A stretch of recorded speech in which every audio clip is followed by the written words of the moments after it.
So, how do you get that perfect job in your field when you've never had a job in your field?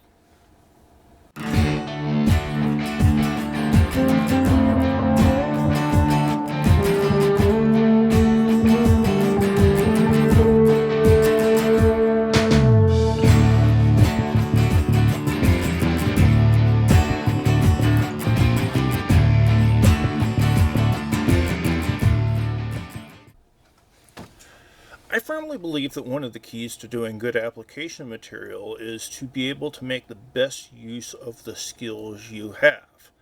And I think that a lot of those can come from jobs that don't sound relevant at all. Well, how can you actually sell a job that doesn't sound relevant as a good evidence that you'd be able to do the job? It is a problem for a lot of students that when they get out of college and get on the job market, they don't have a lot of the skills that the jobs they want require because you've been spending all your time working on getting through college. And most of you have probably had jobs, but you probably get whatever jobs can work around your schedule instead of things that directly work towards your future career goals. I know this, I understand it entirely, but don't worry, it's very possible to argue that these jobs that you don't think sound relevant are relevant to the job in question that you're applying for.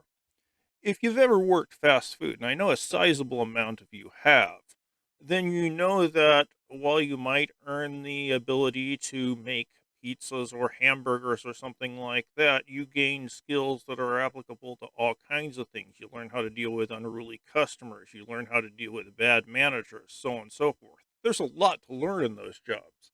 How can we talk about those things we learn at those jobs that apply for the jobs we're applying for? The term I use is transferable skills. We're looking for the skills that I learned at one place that I can transfer to this other place.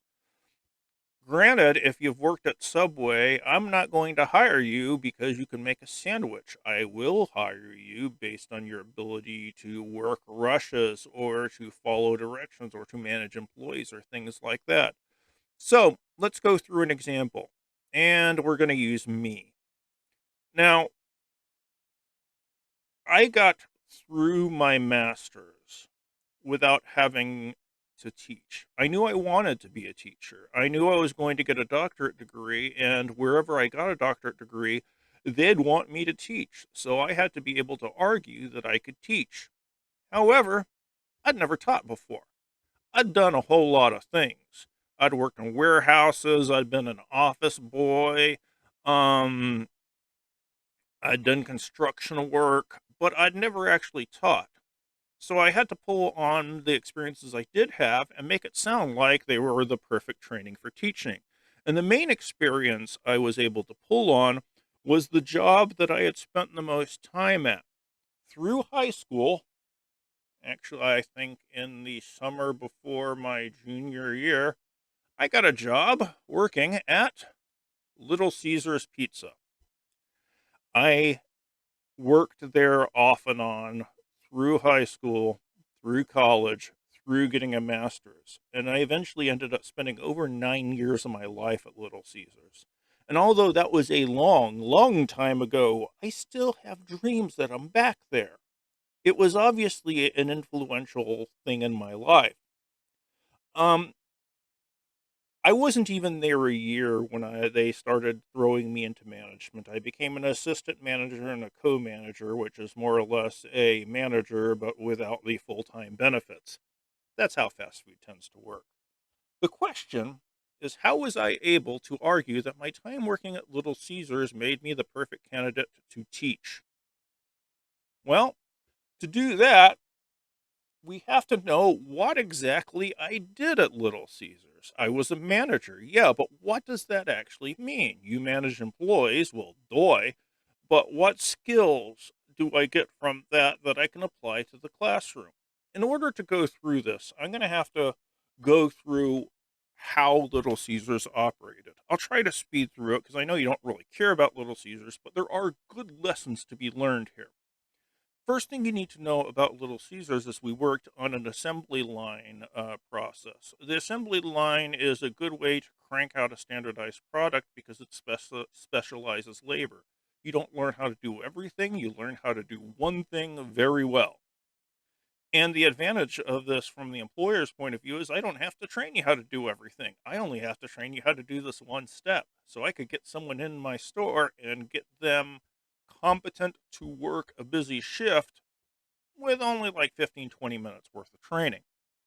And I needed them competent because I was working at the busiest store in our franchise. We were kicking out over 100 pizzas an hour on Friday night, and that rush would go on for about 4 hours, and would have people lined up outdoors waiting to get in. As I said, it was busy. I mean, even working at full capacity and cramming the oven as full as possible, it would still take people 45 minutes to get their pizza, and they'd wait for it. So, in order to tell you what I did managing, I'm going to have to give you an idea of how this place works.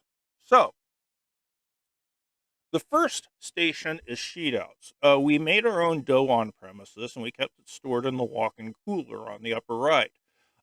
Now you had to flatten out the dough to get it in pans. One person would scrape it off the sheets of dough and dump it in flour. Another person would flatten those out and then run them through this machine called a sheeter, which is basically like some industrial steel rolling pins that squeeze the pizza into a relatively flat shape. Then you had to have a few people who would put cornmeal in the pans, stretch out the dough until it fit the pans, make sure it fit all the way to the edges, and that was all they did. And that's the first job you learned how to do. It's kind of important to everything else, but it's easy to train someone to do that. Once you got a stack of 8 pizzas of a particular size, you'd have to move it over to a rack right by the sauce and cheese station. Now, you had 5 people working on sheet outs, at least. Over at Sauce and Cheese, you had one person who sauced and one person who cheesed. Gee, hard to figure out, huh? Person who sauce had a more advanced job than working sheet outs because you have different amounts of sauce on a small, medium, or large. And plus, if you mess up the sauce, have you ever taken a bite of pizza where all of the pizza sauce is globbed into one place, goes into your mouth, and burns the roof of your mouth? Yeah, you don't want that to happen. And if you put the sauce too far out to where the sauce starts before the cheese does, the cheese doesn't have anything to grab onto. So you take a bite of the pizza and all the cheese comes off in the first bite. It's not rocket science, but it's a bit more intellectual than working sheet outs. The person who cheesed pizzas needed to know a bit more than the person who sauced pizzas because pizzas would get extra cheese in addition to getting different amounts for small, medium, and large. And if you had an 8 item special pizza, we'd put less cheese on it. So you had all the different extra amounts to keep in mind. Slightly more in depth than the sauce person. The next person worked at the pizza dress station and did nothing but put pepperoni and ham on pizzas. Pepperoni, ham, banana peppers, and anchovies were the ingredients which we counted out and placed in a particular pattern instead of weighed. And you had to be relatively quick doing that. And you had to keep them in the proper pattern because we didn't want the people who cut the pizzas to have to cut through pepperonis. Um, I got good at it, which means I'm also really good at dealing cards. Anyway, one person does nothing but the items that you have to count out: pepperoni, ham, and to a lesser extent, banana peppers and anchovies. You have one person who puts toppings on the pizza, and another person who does nothing but weigh out the toppings. Everything else, besides the pepperoni and ham and such, was weighed out according to charts. I still remember them exactly. One person weighed out the toppings, handed them to the pizza dress person, who scattered everything throughout the pizza and put them in the oven and stabbed the ticket, making sure everything matched up. The oven had a conveyor belt. It took 6 minutes to go through the oven at 580 degrees, I think it was. It's been a long, long time. Anyway, it took exactly 6 minutes to go through the oven. Then you would have, when they started to come out of the oven, one person would do nothing but grab the pizza out and match it with the ticket and put it on the cardboard box. Who would slide it to the next person, who would do nothing but cut the pizza into the proper amount of slices. He was also a quality control person. If anything was wrong with the pizza, he was the person who was expected to change it, to let someone know that something was wrong. Then that person would slide the pizza down to the boxer, and she would box up the pizza, call out the names, and do the last check to make sure you had the right ticket with the right pizza, so we weren't screwing up orders. Then pizza stacked on top of the table in front of cut and box, and we had to have people, since it was a carry out only restaurant, we had to have people take money from the customers. We generally had 2 cashiers working. Now, and they're responsible for making sure all the money stuff is right. We did enough breadsticks to where we had one person who did nothing but get breadsticks ready, and they would also take any of the hot pizza pans that came out of the oven and take them to the back to cool off, so the people doing sheet outs could fill them up again. We cycled through stuff because we were busy as all get out. We're still going on here. Um, we had 3 phones. They would pretty much be ringing constantly all Friday night, so you had to have someone, 3 people indeed, who did nothing but stay on phones the entire time. We had a salads and sandwich station, and we got enough of those on a Friday night where I needed to have someone over there, and when they didn't have an order, they could go somewhere else and help out, but they were there quite a bit. I had to have someone do dishes because we ran through stuff so quickly. You can't wait until the rush is over to start doing them, or you're going to be there till 3 o'clock. Plus, we might need to refill some of these things. I had someone who was my prep person, who did nothing but, if we were starting to run low on mushroom, green pepper, onion, if I needed more cheese at the cheese station, I had someone who was basically a runner and would refill prep, because we didn't have it. We did so much business, we didn't have enough containers to keep everything filled out. Um, so there were a lot of people, and my job was to manage them. Now, obviously, this took a whole lot of coordination, and I had to learn a whole lot of skills to do my job. And it was really the most intense job I have ever had. I done a lot of things, but trying to keep up with 100 pizzas an hour and 24 employees on a Friday night and keep everything running took a lot of brain power. Don't ever, for those of you who have never worked in fast food, don't ever mock these people. They kill themselves for you. To be in charge of this, I had to have a lot of skills. The first is I had to know how to do everything. I couldn't train someone unless I knew how to do their job. I had to be better at the job than everyone. Um, I had to know how to make pizzas, how to do sheet outs, how to sauce, how to cheese, how to work cashier, how to cut and bag, all of this stuff, because I had to train new employees. Someone would get in and I would have them able to contribute within about 10, 15 minutes. And when they got bored with their job, I'd train them to do the next job. And you not only have to train them, you have to know when they're ready to learn more. Short-term scheduling. Somebody had to determine who went to sauce, who went to cheese, who went to pepperoni, who went to cut and bag. And it wasn't as simple as just who's the best saucer and who's the best cheeser, because what if the best of each of those 2 tasks, they have to work right next to each other? What if they hate each other? I can't put them next to each other. What if person A really gets along with person B, but person B is not all that great? Well, I have to make sure person A is great. What if somebody's been working on sauce and cheese for the last 2 years and is utterly hating it and starting to get bored to death? I have to be able to recognize that and get them somewhere else so they keep fresh.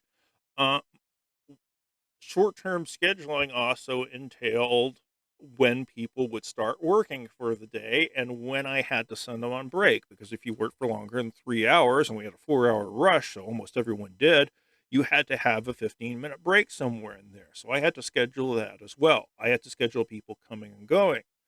And it wasn't as much as keeping a static schedule as if the night was starting to get slow, I'd have to know when I could start sending people home to keep the labor costs down. In addition to short-term scheduling of where everybody goes within the store and what they're doing in this particular day and how I rotate them around, there's the weekly scheduling, the long-term scheduling. Um, I had to know person X wants this many hours, person Y can't work this day, but can work this day, person Z can do this, so on and so forth. And I had to know how many hours I could give everybody, how many hours each person wanted, who I wanted for closing shifts, who I wanted for opening shifts, so on and so forth. And it was different from week to week. And to do the scheduling one way or another, I had to know what the business was going to be like. And I could predict based on what the weather was like, what the sporting events were going on, how close it was to military payday, because we were in a military town, how busy we were going to be relatively. And I could generally get it within a couple $100 for the rush. I had to know when that business was coming so I could properly schedule people. We also had to make sure we had enough stuff to make all of our pizzas. So I had to make sure I had enough supplies on hand, and I was generally responsible for that too. But in order, so you not only need to know how much business you're going to do and how much product you're going to use, you have to know how much you have on hand. So you're going to have to do inventory fairly regularly. Now, it's a management job, so there is all kinds of paperwork to do. You're working within an organization, they want everything tracked, and we had to track everything. The biggest expenditure we had was food costs.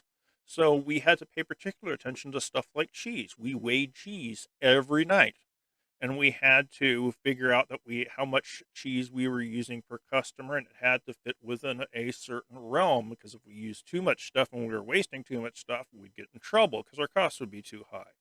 Paperwork would also involve keeping labor costs down. It would involve any number of things in addition to the inventory, the scheduling, the money, which we'll get to in a second. Employee conflict resolution. If somebody was getting tired, I had to know it. I had to be able to keep people happy. If two people didn't like each other, I had to be able to keep a lid on it. I had to keep peace. I had to know when somebody's getting frustrated. Employees can get angry at each other. You're not always going to be friends with the people you work with. I had to take care of all that. I had to do money management, which meant I had to count every night. I had to make sure no one was ripping us off. I had to keep a good eye on everyone. I had to take care of all the banking. I had to make sure we weren't over or short too much money. The main thing I had to do, though, was work with my employees, who were all, because it's a fast food place, teenagers. And working with teenagers is a special skill unto itself, because once you hit the age of like 23, teenagers think you're ancient. And yeah, I know there's a lot of teenagers in this class, but tell me I'm wrong. It always seems like people are going out of their way to make me feel old. This is old man complaining, by the way. So, at any rate, working with teenagers is a different skill. It's a much different thing to work with adult employees than it is to teenagers who are balancing 50 million other things in their lives, plus are hormonal and weird all the time. So, how was I able to argue that my time at Little Caesars would help me become a teacher? Well, there's a few things that come to mind right away. Scheduling. I have to schedule out the whole semester, just like I had to schedule out the whole week.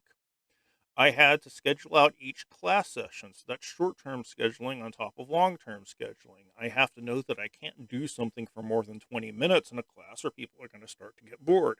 I have to know how fast I can drag people along. So that's short term, long term training. Paperwork. I have any amount of paperwork to do in terms of grades, in terms of reports, in terms of whatever committees they send me on against my will. Managing conflict. I have had people who don't like each other in class, and I have to keep a lid on that. In addition to keeping the class at a relatively dealable level of volume. Um, conflict resolution does happen. And I get the added joy of having people who think that on occasion I've had people who get angry with me because they didn't get an A just because they showed up every day. And I have to be good at doing that kind of stuff, getting those people calm. Inventory, well, I don't have to count boxes of cheese anymore, but I have to be aware of who's there, who's doing what level of work, so on and so forth. And who are my students? Teenagers. Bit older than the ones I was working with at Little Caesars, but by and large, my average student is 18 to 20. Not that much different than the people I had employed at Little Caesars. So there's not a lot of name similarities. No one cares how well I can pepperoni pizzas here as a teacher, but doing the management aspect of it, time management, personnel management, scheduling, and all that are directly relevant skills, in addition to the fact that I was very comfortable talking to teenagers because I'd been working with them a long time. I could have made the same argument that a lot of those skills would have helped me if I wanted to become a librarian. It's probably would have to be leaning a lot more on the organizational side of it than working with people. But working with people is still part of what a librarian does. But the organization is a huge part.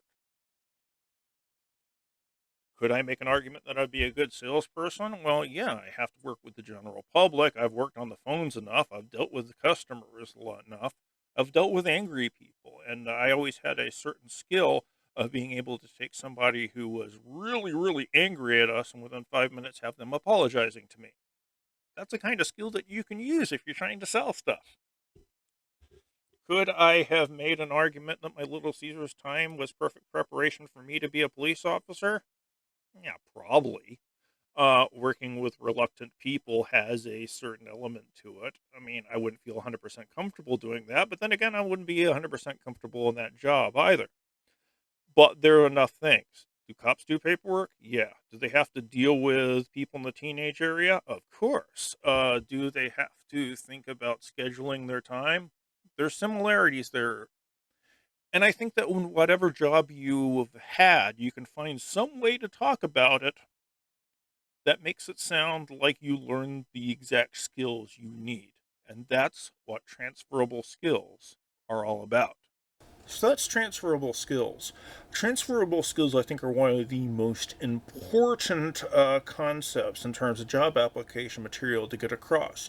You want to be able to pull on every bit of the experience you have to make yourself the ideal candidate. One of the best ways to do this is to look for those keywords in the job application material. Leadership, well, that does something I did at Little Caesars. Organization, and try to look at your past jobs as much as you can and see what words you can pull out of the job description to apply to the things you've already done. If you can make it sound like everything you've done in your life has been building up to this moment, you're more likely to get hired.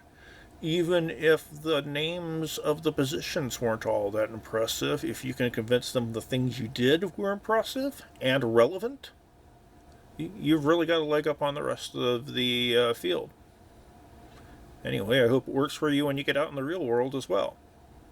See you in the next video.